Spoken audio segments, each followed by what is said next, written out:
Bom dia a todos. Nós vamos encerrar hoje a série de pregações que a gente começou há alguns meses atrás. E como eu já tinha comentado com os irmãos, nós, ao final da série de Malaquias, nós faríamos uma pregação específica sobre a mordomia financeira, já que o texto de Malaquias ele é muito mal utilizado. Então, ao final da pregação de Malaquias, nós vamos aproveitar essa oportunidade e falarmos de mordomia financeira. Eu pedi que o texto não fosse colocado aqui, porque é um texto muito grande. Nós vamos ler 2 capítulos inteiros da segunda carta de Paulo aos Coríntios. Então eu peço que você acompanhe na sua Bíblia, ou no seu telefone, sua Bíblia digital. Como já tenho falado em outras oportunidades, recomendo que você faça anotações, que você volte a essas anotações, porque a palavra de Deus, como o Beto já havia falado para nós lá em Tiago, ela precisa ser colocada em prática. Nós não podemos ser meros ouvintes da palavra e não vivermos essa palavra nas nossas vidas. E nós vamos tratar hoje de 2 capítulos que são o ponto central do Novo Testamento, quando a gente fala sobre a questão de ofertar. E são esses 2 capítulos, 8 e o 9 da segunda carta de Paulo aos Coríntios. E antes da gente ler o texto, eu queria fazer algumas observações para os irmãos com relação a essa ideia de dízimos e ofertas. Primeiro, quando a gente olha para o Antigo Testamento, nós encontramos essas 2 categorias, dízimos e ofertas. As ofertas, em especial no Antigo Testamento, elas eram mais utilizadas por questões de quebrantamento, por questões de consagração. Já comentei com os queridos numa outra oportunidade que não havia no Antigo Testamento somente um dízimo.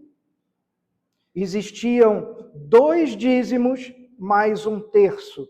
Ou seja, funcionava mais ou menos como um imposto, o que seria para nós um imposto de renda hoje, de aproximadamente 23%.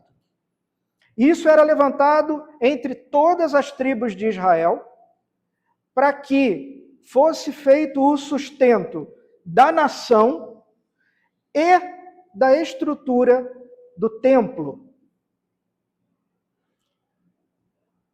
Importante lembrar que levitas não receberam nenhum tipo de terra na divisão entre as 12 tribos.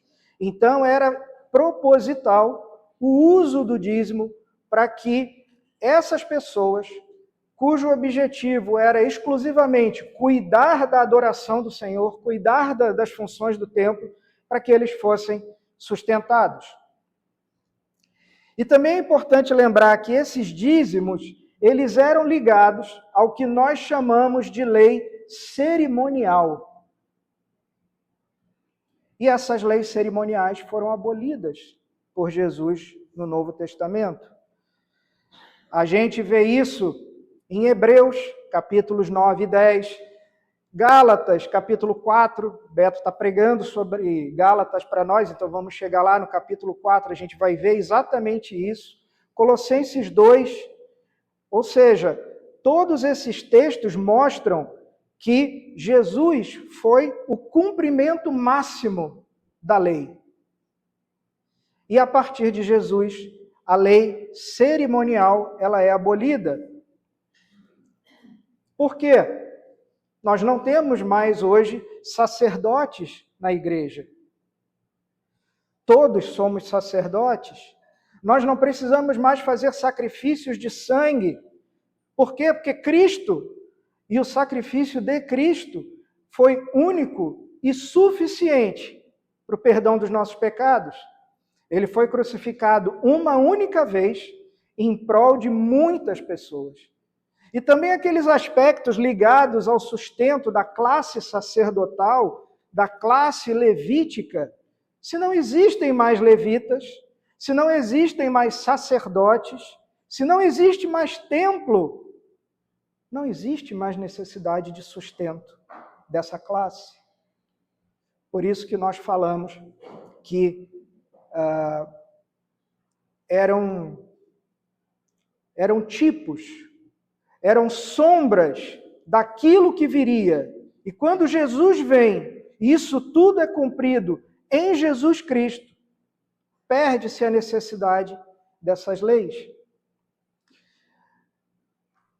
O irmão pode estar pensando assim, mas existe sim menção de dízimo no Novo Testamento. Existe uma menção em Mateus 23, e Jesus usa a palavra dízimo de maneira descritiva.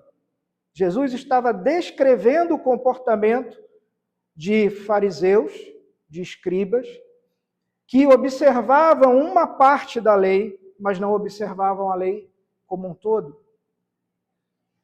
No Novo Testamento, o padrão que nós temos, o exemplo que nós temos de oferta é o próprio Cristo. Por quê? É o texto que a Edna leu para nós. Sendo rico, ele se fez pobre por cada um dos seus. Cristo é essa régua que vai medir não só a nossa sinceridade na fé, não só a nossa conversão, mas Cristo é que vai medir a nossa oferta, o nosso ofertar ao povo de Deus. Então esse texto, ele é o mais importante texto do Novo Testamento quando falamos sobre ofertar. Paulo vai nos dar uma exortação. Todos os crentes devem ser generosos. Todos os crentes devem ofertar com o coração aberto, de maneira voluntária, alegres e de maneira constante. Vamos fazer a leitura do texto. Eu peço que você me acompanhe, que você tenha paciência, e vamos fazer a leitura dos capítulos 8 e 9. A palavra de Deus, começando no verso 1 do capítulo 8, diz assim: Também, irmãos, queremos que estejam informados a respeito da graça de Deus que foi concedida às igrejas da Macedônia, porque no meio de muita prova de tribulação, manifestaram abundância de graça, abundância de alegria, e a profunda pobreza deles transbordou em grande riqueza de generosidade. Porque nosso testemunhar, que na medida de suas posses e mesmo acima delas, eles contribuíram de forma voluntária, pedindo-nos com insistência a graça de participarem dessa assistência aos santos. E não somente fizeram como nós esperávamos, mas, pela vontade de Deus, deram a si mesmos, primeiro ao Senhor e depois a nós. Isto nos levou a recomendar a Tito que, assim como havia começado, também completasse essa graça entre vocês. Mas como em tudo vocês manifestaram abundância, na fé, na palavra, no saber, em toda a dedicação e em nosso amor por vocês, esperamos que também nesta graça vocês manifestem abundância. Não digo isso na forma de mandamento, mas para provar se o amor de vocês é sincero, comparando-o com a dedicação de outros. Pois vocês conhecem a graça do nosso Senhor Jesus Cristo, que sendo rico se fez pobre por amor de vocês, para que por meio da pobreza dele, vocês se tornassem ricos. E nisto dou a minha opinião. Convém que vocês façam isto. Vocês que desde o ano passado começaram não só a fazer, mas também a querer. Terminem agora a obra começada, para que, assim como mostraram boa vontade no querer, assim também completem essa obra, dando de acordo com o que vocês têm. Porque, se há boa vontade, a oferta será aceita conforme o que a pessoa tem, e não segundo o que ela não tem. Não se trata de fazer com que os outros tenham alívio e vocês tenham sobrecarga, mas para que haja igualdade. Neste momento, a abundância que vocês têm supre a necessidade deles, para que a abundância deles venha a suprir a necessidade de vocês, que vocês vierem a ter. Assim, haverá igualdade, como está escrito: quem recolheu muito não teve demais, e o que recolheu pouco não teve falta. Mas graças a Deus que pôs no coração de Tito a mesma dedicação que temos por vocês. Ele atendeu ao nosso apelo e, mostrando ser muito dedicado, partiu voluntariamente para encontrar-se com vocês. E com ele, estamos enviando o irmão cujo louvor no Evangelho está espalhado por todas as igrejas.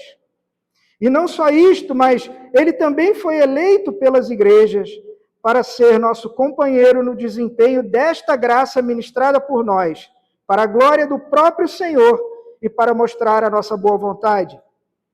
Queremos evitar, assim, que alguém nos acuse por causa dessa generosa dádiva administrada por nós, pois cuidamos para fazer o que é correto, não só diante do Senhor, mas também diante das pessoas. Com eles, estamos enviando nosso irmão, cujo zelo já pusemos à prova em muitas ocasiões e de muitas maneiras, e que agora se mostra ainda mais zeloso pela grande confiança que deposita em vocês. Quanto a Tito, é meu companheiro e cooperador entre vocês. Quanto aos nossos irmãos, são mensageiros das igrejas e glória de Cristo. Por isso, diante das igrejas, comprovem o amor de vocês e confirmem o orgulho que temos de vocês na presença destes homens. Ora, quanto à assistência a favor dos santos, não é necessário que eu escreva a vocês, porque conheço a boa vontade de vocês, da qual me orgulho diante dos macedônios, dizendo que os irmãos da Acaia estão preparados desde o ano passado. E o zelo de vocês tem estimulado muitos deles. Mas enviei estes irmãos para que o nosso louvor a respeito de vocês, nesse particular, não se desminta, a fim de que, como venho dizendo, vocês estivessem preparados. Do contrário, se alguns macedônios forem comigo e descobrirem que vocês não estão preparados, isso será uma vergonha para nós, para não dizer que será para vocês também, por toda essa confiança que tivemos em vocês. Portanto, julguei necessário recomendar aos irmãos que me precedessem na visita a vocês e preparassem de antemão a oferta que vocês prometeram, para que esteja pronta como expressão de generosidade e não de avareza. E isto afirmo: aquele que semeia pouco, também colherá pouco, e o que semeia com fartura, também colherá com fartura. Cada um contribua segundo tiver proposto no coração, não com tristeza ou por necessidade, porque Deus ama quem dá com alegria. Deus pode tornar abundante em vocês toda a graça, a fim de que, tendo sempre em tudo ampla suficiência, vocês sejam abundantes em toda boa obra, como está escrito: distribuiu, deu aos pobres, a sua justiça permanece para sempre. E Deus, que dá semente ao que semeia e pão para alimento, também suprirá e aumentará as sementes e multiplicará os frutos da justiça de vocês. Assim, vocês serão enriquecidos em tudo para toda generosidade, a qual por meio de nós resulta em orações de gratidão a Deus. Porque o serviço desta assistência não só supre a necessidade dos santos, mas também transborda em muitas orações de gratidão a Deus. Na prova deste serviço, eles glorificam a Deus pela obediência da confissão que vocês fazem do Evangelho de Cristo e pela generosidade com que vocês contribuem para eles e para todos, enquanto eles oram por vocês com grande afeto, por causa da extraordinária graça de Deus que foi dada a vocês. Graças a Deus pelo seu dom indescritível. Amém? Amém.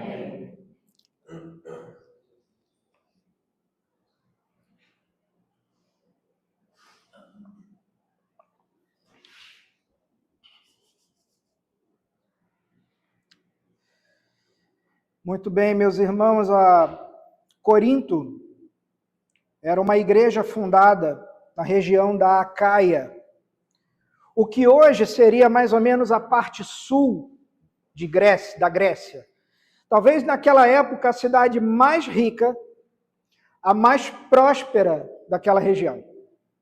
Corinto era uma cidade portuária.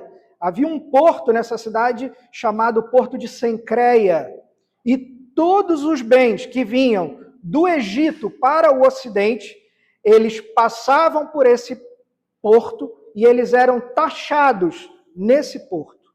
Da mesma forma, quando saía algo do Ocidente indo em direção ao Egito, fazia o mesmo caminho e era taxado da mesma maneira. Nós conhecemos a igreja de Corinto, nós escutamos muito a respeito dessa igreja, só que com frequência a gente escuta por causa dos problemas que essa igreja tem. Eu gosto de vez em quando alguns irmãos falam assim, bom mesmo era a igreja primitiva, essa era a igreja boa. E aí você começa a ler a respeito da igreja primitiva e você se questiona se você gostaria de ser igual a Corinto. Eu acho que você não gostaria. Também nós temos menções nesse texto que nós lemos as igrejas da Macedônia. A Macedônia hoje seria a parte norte da Grécia. E se nós compararmos as igrejas da Macedônia com a igreja de Corinto, aí mesmo que Corinto parece mais rica ainda. Por quê? Porque as igrejas da Macedônia eram muito pobres. Eles eram muito carentes. Então, quando a gente passa da primeira carta que Paulo escreve aos Coríntios para essa segunda carta, a gente começa a perceber que muitos dos problemas que Paulo lutou para resolver na primeira carta, eles foram resolvidos nesse intervalo entre a primeira e a segunda carta. É um intervalo que os historiadores vão dizer de 1 a 3 anos. E a gente tem, na segunda carta, uma série de provas disso. Uma série de puxões de orelha que foram feitos por Paulo àquela igreja na primeira carta, eles foram resolvidos, sanados, pessoas foram trazidas de volta à comunhão da igreja, pessoas se arrependeram, pessoas foram perdoadas. Mas agora Paulo nos dá uma nova informação. Entre os anos mais ou menos 41 e 54, a época em que em Roma reinava o imperador Cláudio, uma grande fome vai atingir a região da Judéia. Nós não temos muito detalhe a respeito dessa situação, mas parece que isso aconteceu especificamente com os judeus e com a própria igreja que estava no centro da fé cristã, ou seja, a igreja de Jerusalém. Então, Paulo vai aproveitar a mudança de clima entre a primeira e a segunda carta. A primeira carta é um puxão de orelha muito forte. Quando chega no intervalo, as coisas se resolvem. Então, na segunda carta, tudo está mais tranquilo, tudo está...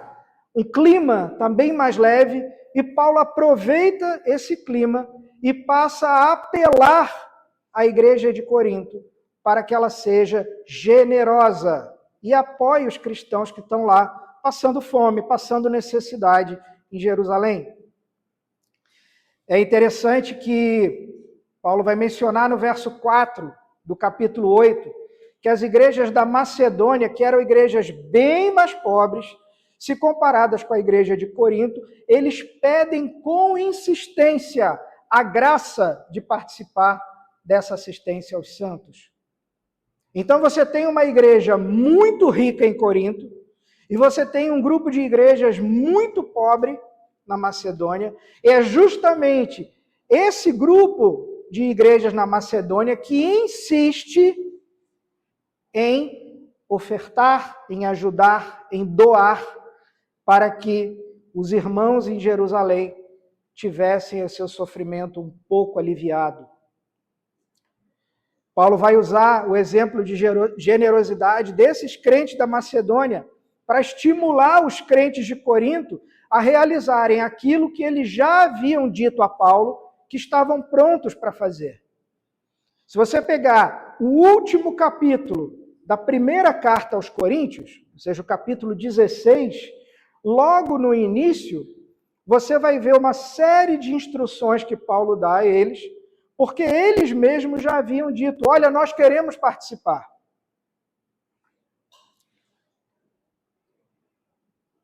E todo esse texto que nós lemos hoje, capítulos 8 e 9, a gente divide esse texto em 3 partes.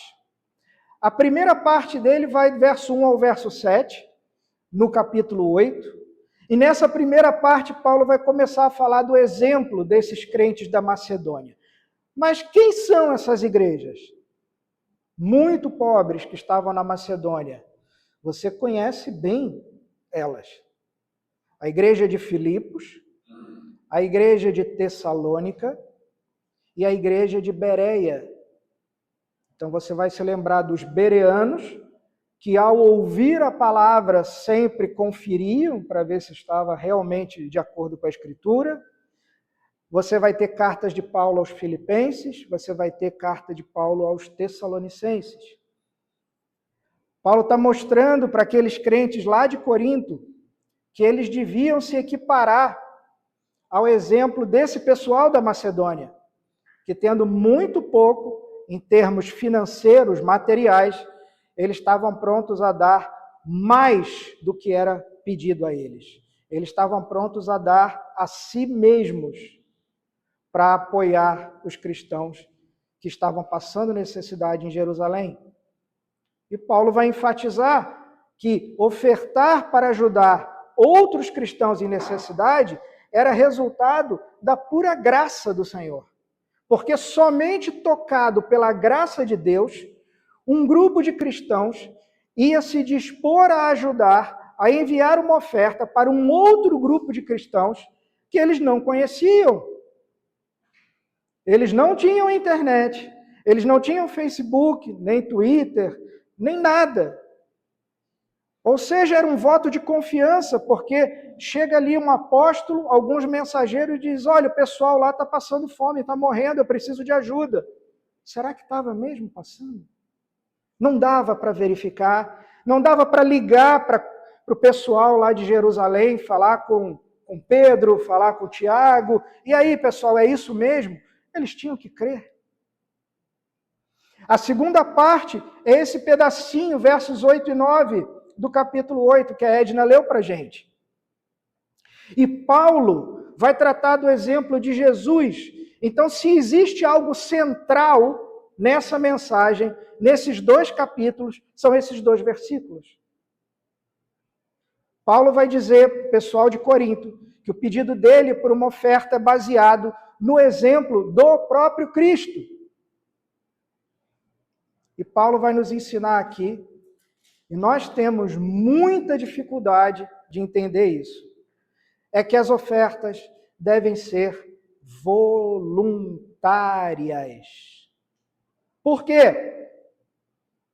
Porque Cristo se entregou voluntariamente. nós lermos os evangelhos, principalmente João, o Senhor vai dizer: ninguém tira a minha vida, eu a entrego voluntariamente. Se ele é meu exemplo de ofertar, então a minha oferta tem que ser como a do meu Senhor, voluntária. E muito menos por coação. Almeida 21 vai usar uma outra tradução que eu acho excelente. Ele diz que não deve ser por coação ou por extorsão. Olha que palavra forte. Essas ofertas devem ser dadas com amor. Paulo, você precisa prestar atenção nesse ponto. Paulo está convocando Corinto, a igreja de Corinto, a ofertar. Mas Paulo não está oferecendo a Corinto absolutamente nada. Paulo não está dizendo para Corinto, para a igreja de Corinto, vocês serão mais ricos do que vocês já são. Paulo não está prometendo que doenças serão curadas. Paulo não está prometendo que seus problemas vão ser resolvidos. Paulo não barganha a questão de oferta. Ele requer que o crente oferte para ajudar um outro crente, como Cristo fez de maneira voluntária, por um grupo de pessoas que alguém poderia dizer: Senhor, mas o Senhor vai morrer por essa gente? E ele diria: vou. Senhor, mas eles vão negar você. Mas eu vou. Senhor, eles vão cuspir em você. Eles vão dizer que o Senhor nunca existiu. Não tem problema. Eu morro pelos meus. Eu voluntariamente entrego a minha vida pelos meus. E olha que, como apóstolo, Paulo tinha muita autoridade para ordenar que fosse recolhida a oferta. Mas ele não faz isso. Ele pede que o pessoal de Corinto seja generoso. E isso já é uma primeira aplicação para cada um de nós, porque nenhum pastor, nenhum presbítero deve nunca ordenar ou constranger pessoas com relação à oferta. Porque assim como Filho de Deus, o nosso Senhor Jesus Cristo deixa a sua glória celestial e ele vem à terra como homem a fim de sofrer, a fim de morrer a morte que deveria ter sido minha. Então, imitando ao meu Senhor, eu devo me entregar pelo bem de outros cristãos, pelo bem do Evangelho. Nos momentos de oferta, seja uma igreja que tenha uma liturgia, que faça recolhimento de ofertas durante o culto, não é o nosso caso. Nossa liturgia não cobre, não fala de ofertas. Ou seja, no momento onde você vai até o gasofilácio e você faz a tua oferta da maneira que você quiser, sem cobrança, sem nada, nós devemos nos dar conta de que nós estamos consagrando parte dos nossos bens, entregando-os ao Senhor. E quando fazemos isso, nós estamos imitando ao nosso Salvador que se entregou por nós. Terceira parte desse texto vai do capítulo 10, do versículo 10 do capítulo 8 até o final do capítulo 9, que é o maior texto que nós lemos, e que eu só quero destacar com vocês alguns pontos que eu acho que são muito importantes nesse texto.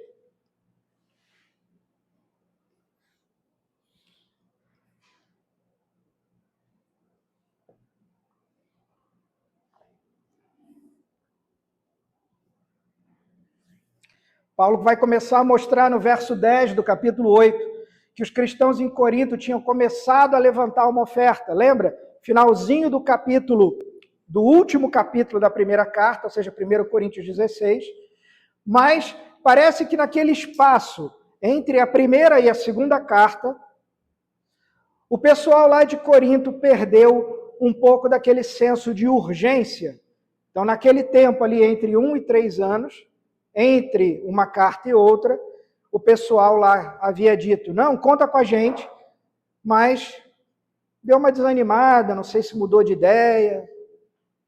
Então, o que vai acontecer é, no verso 11, Paulo vai exortar que o pessoal de Corinto termine a obra que havia sido começada. Essa é a referência dele no verso 11.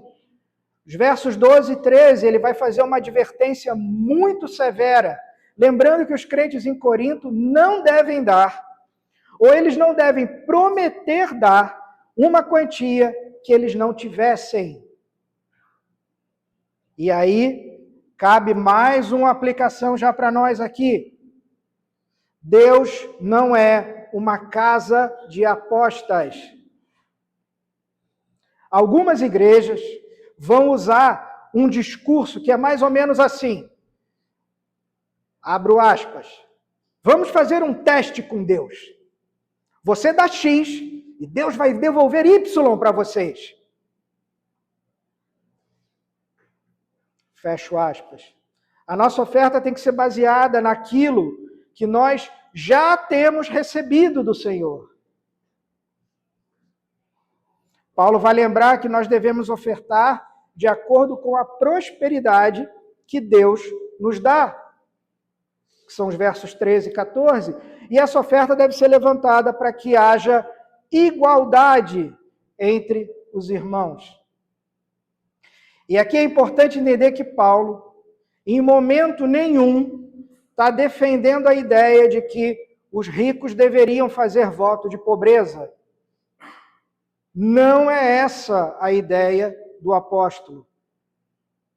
A igreja deveria ser uma comunidade que luta para que houvesse algum tipo de igualdade entre os irmãos. Deus vai levantar alguns irmãos para ter um pouco mais. E para que esses que têm um pouco mais sejam bons mordomos daquilo que Deus concedeu, eles vão ofertar para que aqueles que têm menos possam se igualar um pouquinho. Paulo vai colocar diante de nós um desafio que é imenso.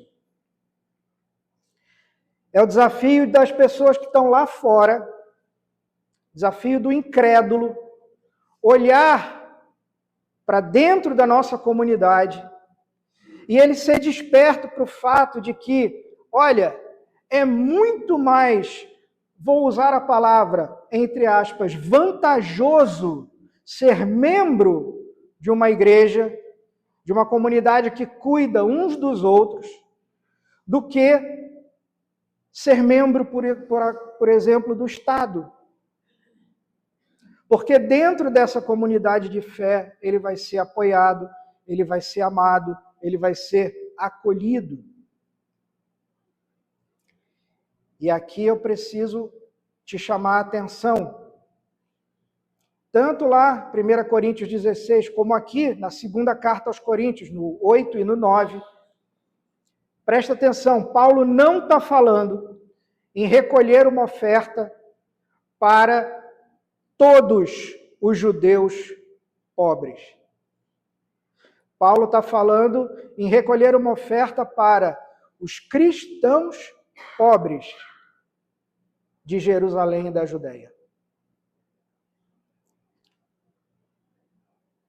Paulo também vai colocar aqui uma novidade para nós. E é uma novidade que ela vai além.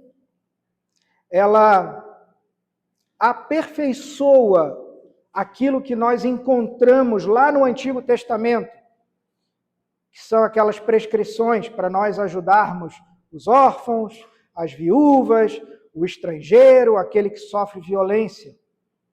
Ele usa a ilustração de Êxodo 16, no verso 15 do capítulo 8. É o 15 do 8 que ele vai falar, Êxodo 16? Me socorre.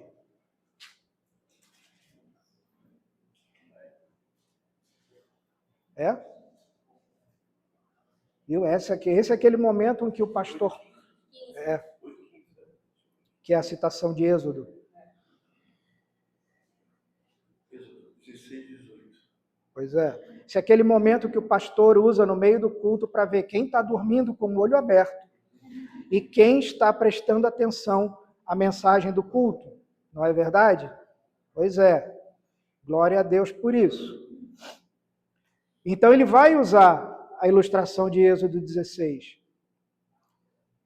No que se refere à igreja e ao dinheiro, os ricos deveriam compartilhar o seu maná com os necessitados no ambiente da igreja. A menção de Êxodo 16 era exatamente essa, para que não houvesse diferença, para aqueles que recolhiam um pouco mais poderem ajudar os que não tinham.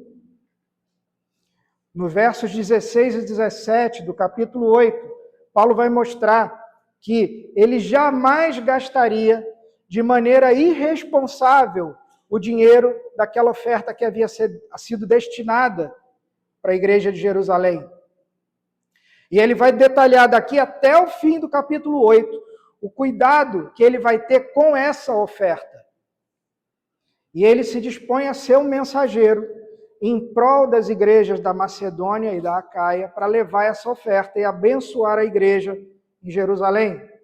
Ou seja, ele vai caminhar com outros representantes, outros homens de confiança, e eles vão ajudar Paulo para que não haja nenhum tipo de suspeita na má administração desse recurso. O que Paulo está dizendo aqui é, meus irmãos, eu não toco em dinheiro.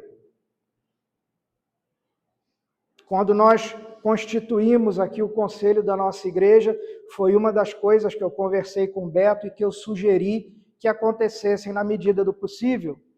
Todos aqueles envolvidos dentro da função ministerial da palavra não podem estar envolvidos com dinheiro. E assim ele concordou comigo e assim nós fizemos. Da onde você tirou isso, Rodrigo? Você achou isso? Não, eu tirei da Bíblia. Eu tirei de 2 Coríntios 8. Ele também vai mencionar um irmão cujo louvor no Evangelho está espalhado por todas as igrejas. E aqui os nossos estudiosos vão dizer que esse homem é Lucas. Ou seja, Paulo vai estar acompanhado de Tito e de Lucas para levar esse dinheiro até a região, até a igreja de Jerusalém. E aí nós chegamos ao capítulo 9, e o capítulo 9 vai encerrar toda essa parte. E no versículo 5 do capítulo 9, Paulo vai destacar que essa oferta deve ser recolhida como expressão de generosidade e não de avareza. E como já mencionei a vocês, Almeida 21 usa não avareza, mas extorsão. E isso combina muito bem com o que a gente leu agora do capítulo 8, versos 12 a 14. Paulo não vai querer que a igreja de Corinto seja extorquida. Ele não quer manipular a consciência das pessoas, ele não quer brincar com os sentimentos dos crentes em Corinto. Ele quer que a igreja de Corinto faça uma pausa, que eles pensem de forma racional em como lidar com o fato de que uma igreja está passando necessidade e eles são chamados a ajudá-los. Então, no verso 6 do capítulo 9, Paulo vai usar a ilustração tirada também da agricultura. O que semeia com fartura, colherá com fartura. O que semeia pouco, também colherá pouco. E aí você pega tudo que eu já acabei de falar para você e você diz assim, bom, Rodrigo, então como que eu interpreto isso que você acabou de falar? Nós já falamos que isso não é uma aposta. Estamos ofertando parte daquilo que o próprio Deus já nos deu para suprir a carência de uma outra comunidade. Ainda que não haja barganha com o Senhor, ainda que eu não tenha como apostar com Deus, ou colocar Deus contra a parede, do tipo, eu vou dar o que eu não tenho para ver se eu recebo mais ainda. Vamos fazer de Deus um investimento. Paulo lembra que quando nós ofertamos em amor, nós podemos ter esperança de que Deus vai nos dar mais. Mais fisicamente, Rodrigo? Não. Mais espiritualmente. E a gente vai ver isso no final do capítulo 9. É isso que ele vai frisar nos versos 6 e do 8 até o 11. Eu vou pular o verso 7 só um pouquinho. Ele vai lembrar que a promessa é uma verdade espiritual. Aqueles que dão generosamente colherão do reino de Deus com abundância. Ou seja, Paulo está ensinando para a gente, aquilo que você doa voluntariamente, alegre, nunca é perdido, é semeado. E aí a gente volta para o verso 7, esse verso que é muito conhecido, e que se você abrir ali o nosso gasofilácio, ou olhar ali aquele envelopinho, você vai ver esse verso escrito naquele envelope. Cada um contribua segundo tiver proposto no coração, não com tristeza ou por necessidade, mas porque Deus ama quem dá com alegria. Paulo está frisando aqui os pontos que são mais importantes quando a gente pensa em ofertar. Primeiro, ofertas devem ser feitas segundo você pensa e propõe no seu coração. Ou seja, nós não estamos incentivando atitudes emocionais. Todos temos dificuldades. Temos vários irmãos que estão se tornando membros da nossa igreja que vivem dificuldades. Eu mesmo faço parte da igreja há 3 anos e não consigo parar de contar quantas vezes eu e a minha família fomos abençoados pela igreja. Então não envolve emoção, é algo pensado, é algo planejado.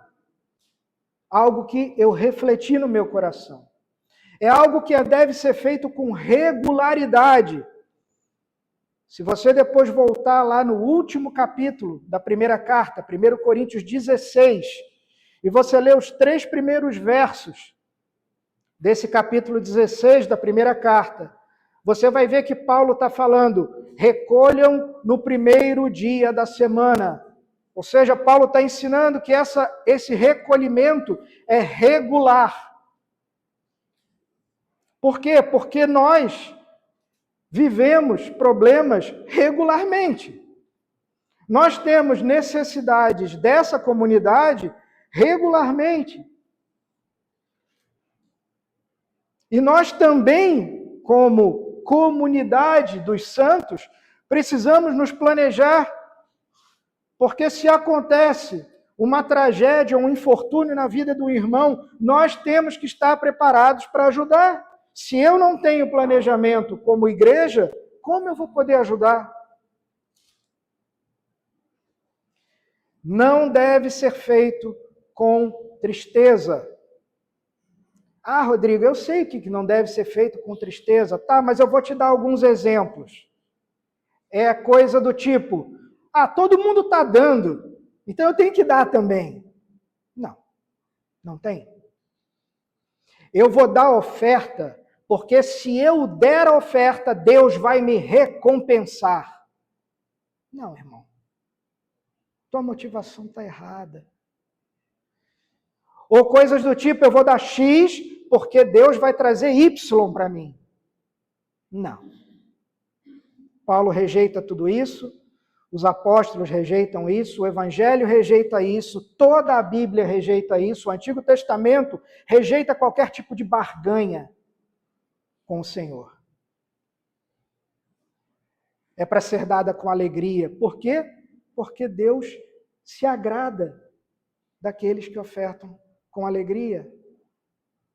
Você deve se lembrar daquele episódio no Novo Testamento da viúva que dá a única moedinha que ela tem. E eu acho que as pessoas, às vezes, elas usam mal esse texto. E elas não leem o contexto desse texto.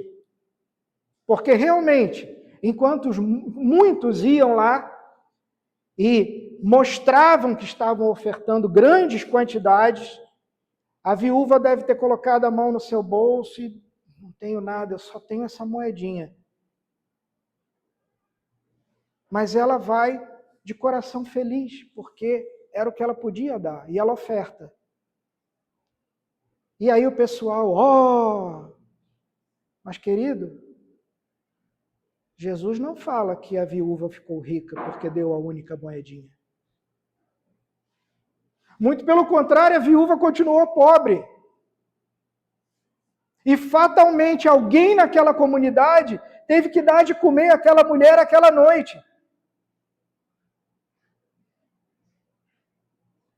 Ela não se importou em ser a única coisa que ela tinha, porque haviam outros membros naquela comunidade que haviam entendido esse valor que está no Evangelho, de que eu posso ajudar para que, não que vá me faltar, não para que eu sofra, mas para quem não tem nada, possa ter um pouquinho mais de conforto.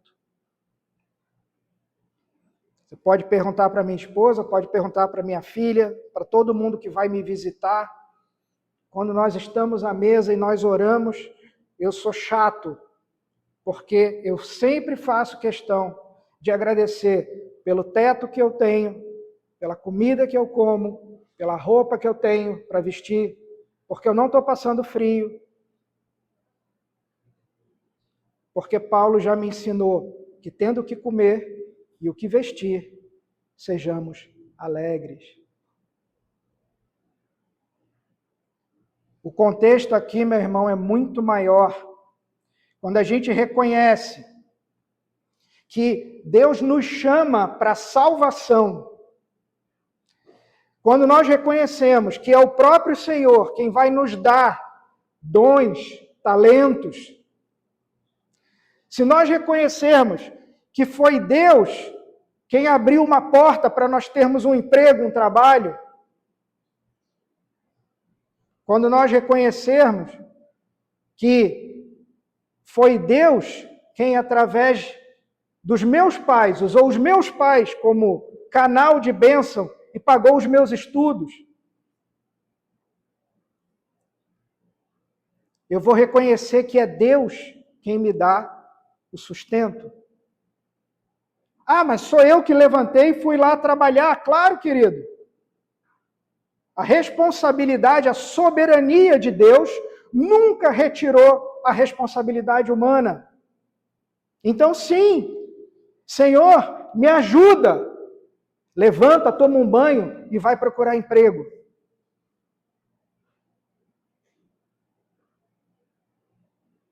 Então, quando a gente reconhece a soberania de Deus, naquilo que nós temos, naquilo que Deus nos dá através do nosso trabalho, então nós somos chamados ou convidados a ofertar. Eu preciso ofertar com alegria. Por quê? Porque nós sabemos que tudo o que nós temos procede do Senhor. Nós estamos agindo simplesmente como bons mordomos daquilo que o próprio Senhor já nos deu.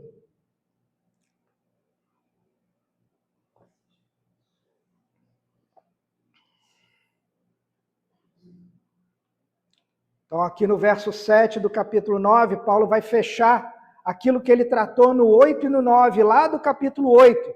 Ele vai dizer que as nossas doações, as nossas ofertas, Elas são uma pequena imitação da generosidade de Deus para conosco. Por quê? Porque Ele nos deu o seu único filho.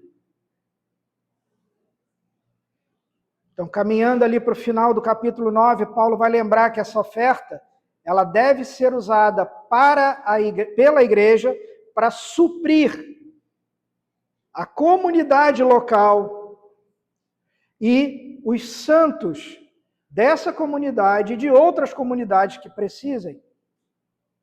E se você pensar, nós temos aqui o que a gente poderia chamar de um círculo de amor. Porque aquele que tem mais posse, ele doa para suprir a necessidade daquele que é mais pobre, e o crente mais pobre, então, em gratidão, ora pela vida daqueles crentes que puderam doar. E olha que interessante, nessas súplicas, nessas orações daquele crente que é mais pobre, vão estar os clamores ao Senhor, para que Deus derrame mais ainda sobre a vida daqueles que puderam doar mais. Para quê? Para que eles continuem a abençoar. Ou seja, se você é o receptor da doação, tudo bem, então eu não preciso fazer nada. A ordem é para que quem tem mais, doe.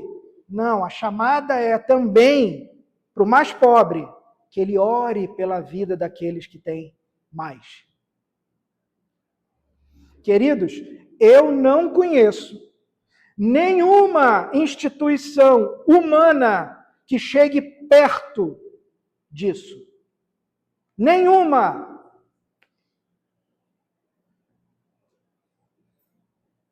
O que Paulo está ensinando aqui para a gente é um outro tipo de comunidade.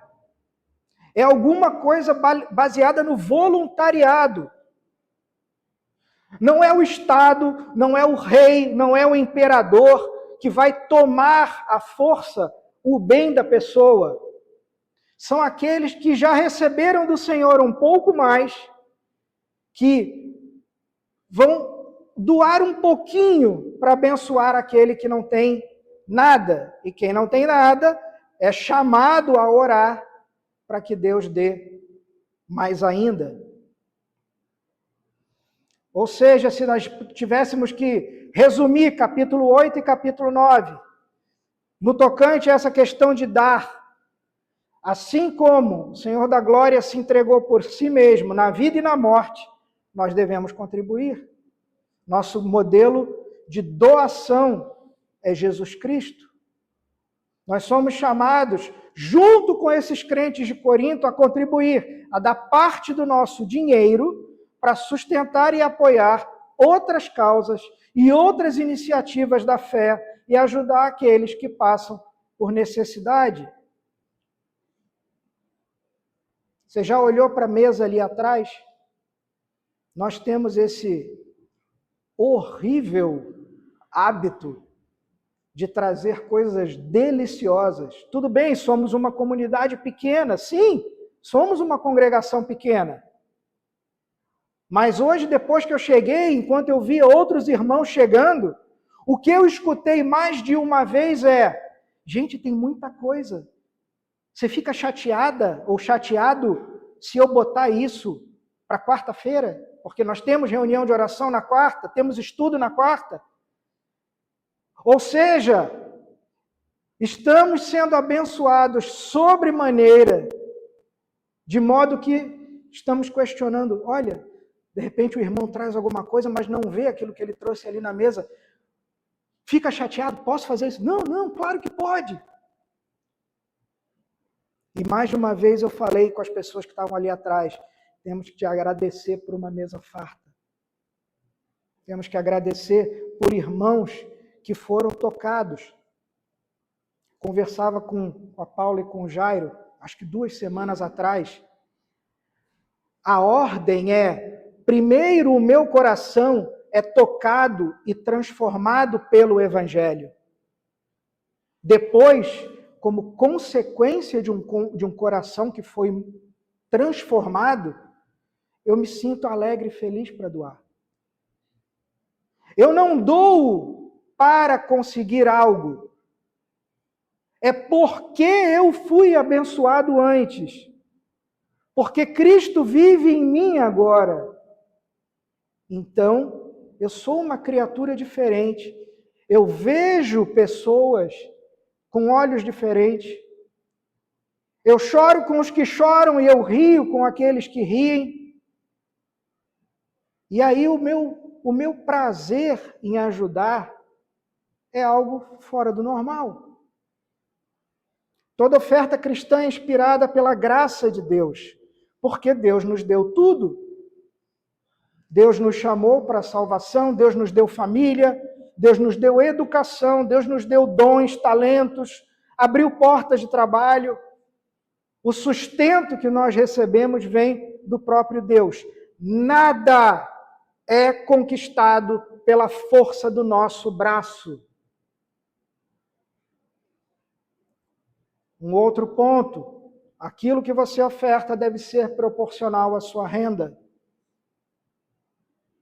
Outro ponto, Deus não fica em dívida com você ou comigo. Em nenhum momento, no Antigo Testamento, no Novo Testamento, sejam os profetas, sejam os apóstolos, ninguém vai usar uma linguagem de barganha, de troca, de aposta, de extorsão ou de constrangimento. Deus não nos deve nada. O Senhor é soberano, o Senhor é totalmente livre, o Senhor faz o que Ele quer. E Ele continua sendo bom e perfeito e amoroso. Ele nos dá não porque nós merecemos, mas porque Ele é movido pela sua própria graça, pela sua própria misericórdia. Ele é graça, Ele é misericórdia, Ele é amor. Devemos também ser escrupulosamente corretos e honestos com o trato do dinheiro. Essa oferta pertence ao próprio Deus, não a essa igreja, a essa congregação, e nós não devemos brincar com isso. Temos necessidades? Claro que temos. Mas somos chamados a ajudar outros. Criamos esse elo de amor entre aquele que doa e aquele que recebe. Porque tanto o que doa quanto o que recebe, essas pessoas oram umas pelas outras. E no final, Deus é engrandecido. Deus é glorificado. Somente o Rei da Glória, somente o Senhor da Igreja, o Deus de Israel, só Ele consegue produzir esse tipo de comunidade, esse tipo de congregação. E eu quero encerrar com algumas aplicações muito rápidas. A oferta ela faz parte da nossa adoração. Nós acabamos de passar pela exposição de Malaquias, onde falamos sobre o culto. A oferta ela faz parte do nosso culto. Não estou falando do culto público, ela faz parte do culto que nós prestamos ao Senhor.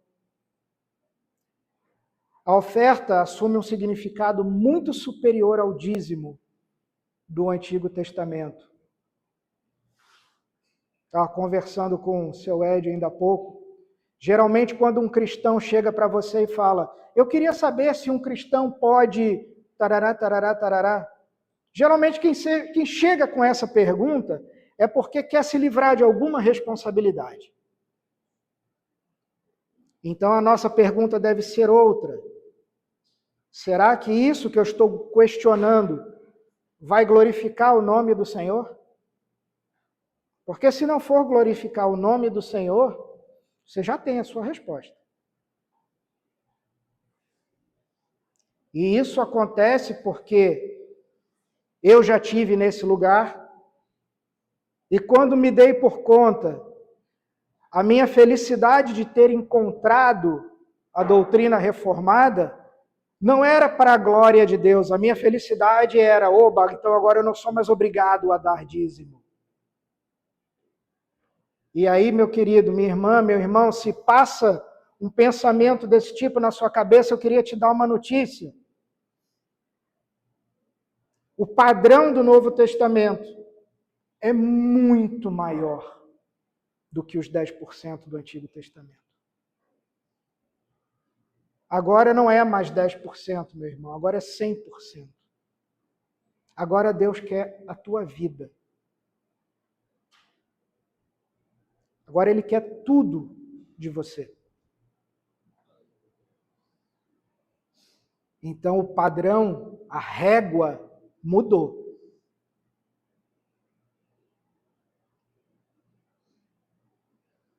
As ofertas, elas são parte do nosso culto, do culto que nós oferecemos ao Senhor. Mas antes de nós ofertarmos, nós temos que medir as nossas motivações. Por que que você oferta? E eu já falei isso mais de uma vez nesse púlpito. E o Beto já me ouviu, e a minha esposa já me ouviu. E eu já escutei coisas do tipo, como que você tem coragem de dizer isso? Você vai esvaziar a igreja. A igreja vai ficar pobre, a igreja não vai ter como pagar os seus compromissos. Mas eu continuo dizendo, porque primeiro essa é a igreja de Cristo, não é a igreja do Rodrigo e nem a igreja do Beto. Então, mais uma vez eu falo, qual é a tua motivação? Antes de ofertar, olha para o teu coração. Por que eu estou ofertando? E se você não tiver a resposta correta, meu irmão, minha irmã, não oferte. Esse texto fala isso, não oferte. Por que que você vem ao culto aqui no domingo de manhã? Se você não tiver a resposta certa, meu irmão, não atravesse essa porta. Se é porque alguém mandou, se é por religiosidade, se é para cumprir tabela, não venha. Não venha porque o Deus que é adorado aqui não é o Deus da barganha e nem da aposta. Que você pense no teu coração cada vez que você faz o que você faz. Ah, Rodrigo, qual é a resposta certa? A resposta certa eu já falei. Porque eu tive um coração que foi transformado pelo Evangelho, então agora eu faço. E aí, não é mais um peso, é um prazer. É um prazer às quartas-feiras, é um prazer o domingo, é um prazer cada vez que eu posso aconselhar alguém, é um prazer cada vez que eu aprendo algo com outra pessoa, é um prazer. É um prazer falar do reino de Cristo. Que as pessoas ao nosso redor possam olhar para a nossa igreja, para a igreja de Cristo, não só a nossa congregação, e ver que aqui nós prestamos culto, aqui nós adoramos ao Senhor de uma maneira diferente. Não somos melhor do que ninguém. Somos merecedores do inferno. É para lá que nós deveríamos ir, se Deus, pela sua graça e misericórdia, não tivesse nos chamado. Então eu não sou melhor do que ninguém. E uma vez que eu fui chamado, eu sou convocado a falar dessa obra para os outros. Eu sou chamado a dizer, olha, existe algo que mudou a minha vida. Ah, mas a pessoa não quis me ouvir. Tudo bem. Você falou? Falei. Tudo bem. Você cumpriu o seu papel.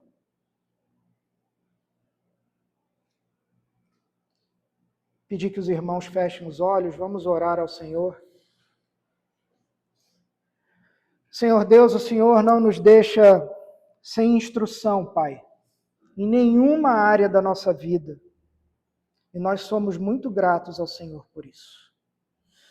Nos ajuda, Senhor, a tomar com seriedade as instruções que o Senhor nos dá na Tua palavra quanto ao dar e receber. Derrama, Pai, espírito de generosidade entre cada um de nós. Senhor, nós imploramos, derrama do Teu Espírito, para que nós também sejamos generosos em ofertar. Que nós possamos, Pai, ofertar com planejamento, com regularidade, com grande alegria, porque nós estamos contribuindo para o crescimento do Teu reino e para o crescimento de outros irmãos. Dá-nos a sensibilidade para com os desamparados e para com aqueles, Pai, que têm lutado com a falta daquilo que eles precisam para sobreviver. Abençoa, Senhor, aqueles que já têm ofertado para o Teu reino, aqui na nossa congregação. E aqueles entre nós que têm sido abençoados, Pai, que eles possam crescer também, para que mais adiante eles possam abençoar outras pessoas. Que a gente se una num círculo de amor, de tal forma que ninguém passe necessidade no nosso meio. E todos nós sejamos mutuamente apoiados em todo tipo de necessidade que nós venhamos a passar. Essa é a oração, Pai, que nós te fazemos, e nós a fazemos no nome do Senhor Jesus Cristo, Teu Filho, nosso Salvador. Amém. Amém.